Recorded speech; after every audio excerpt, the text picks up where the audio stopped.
Born in a town close to Venice, Mr. Cardin wants to honor his birthplace by designing and building the Palais Lumiere, a futuristic, energy-efficient building standing 800 feet tall. The Berlin Energy Agency to pioneer a new model to drive energy efficiency in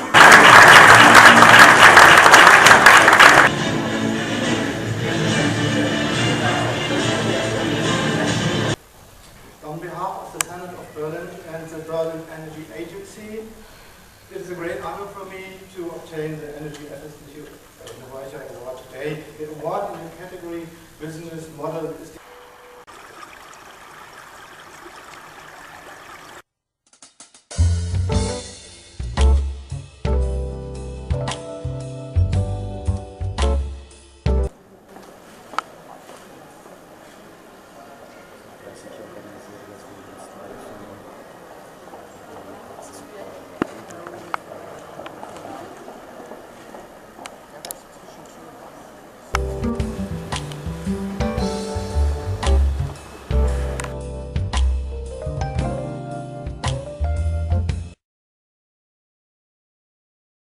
Born in a town close to Venice, Mr. Cardin wants to honor his birthplace by designing and building the Palais Lumiere, a futuristic, energy-efficient building standing 800 feet tall.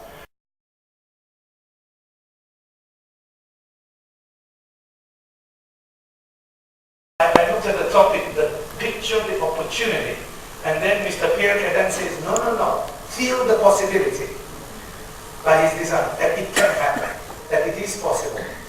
On the 23rd of September, President Clinton invited some of us and the Secretary General to the Clinton Global Initiative. And Your Serene Highness, he did exactly what you have done here. The first day, he had fashion designers and architects helping us policymakers understand what he calls designing for impact. And we learned from them that it's the same set of principles. If you want to design policy, you want to really affect change, you're going to do some of what they were just showing us. Put the objectives clear. Look at the processes, the targets and the technology and the human resources. You're going to make it happen. So within 2 months, I have this privilege, since I have this tough job of trying to provide energy for everybody around the world, to listen to designers and architects again. Ladies and gentlemen, let me start my presentation by a quotation again today from the WWF, Wildlife Fund. 50% more resources than the Earth can support. Today we're living as if we had 1.5 planets. If we continue like this, by 2050, we will need 3 planets. Our pattern of consumption is unsustainable. Unquote, this is from the 2012 Living Planet report. I put it in the context for you that this is numbers from the McKinsey report last November on resource scarcity. Most of us are taking this serious. The European Union is taking it serious. I have seen that presented also by Commissioner Potocnik and others. But these are numbers, one of them I mentioned yesterday. This is reality. You can't stop it. 3 billion more people moving into the middle class. I hope some of them are from Africa. I hope some of them, all of us Sierra Leoneans, will also move into the middle class. We're just 6 million, that we can be very rich.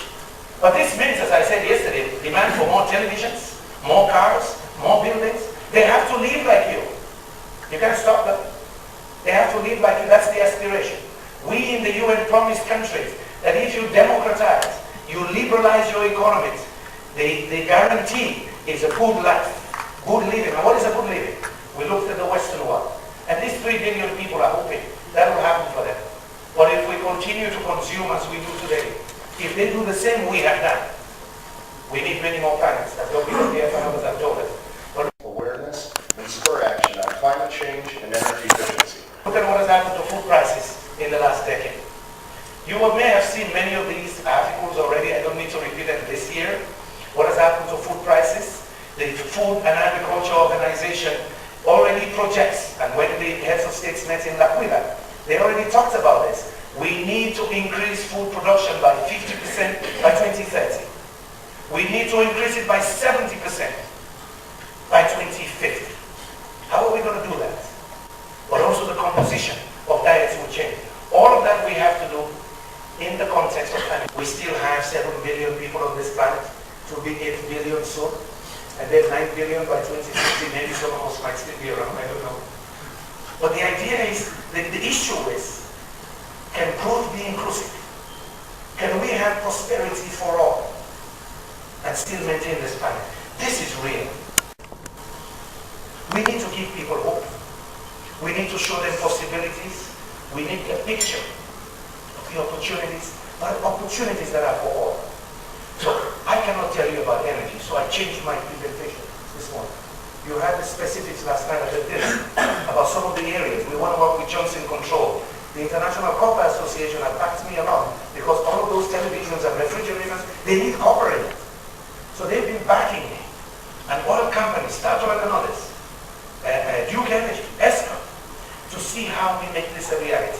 That in fact people can have access to energy. That in fact they can use energy different and will lower those emissions. So we live in prosperity, all of us. All of God's children will have prosperity.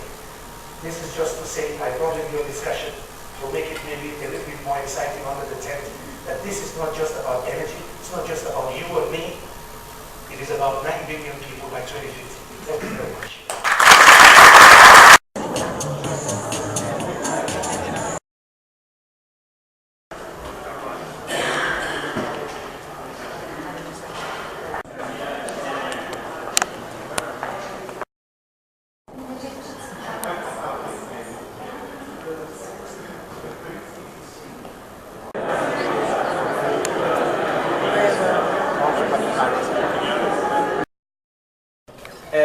General Assembly and Executive Assembly, and also the Euro-Mediterranean Energy Efficiency, a very powerful coalition that I'm going to need as I go forward with the energy work within the United Nations. So industrial energy efficiency is an area we're going to target motor systems, pumps, and already we've been trying to popularize ISO 50001.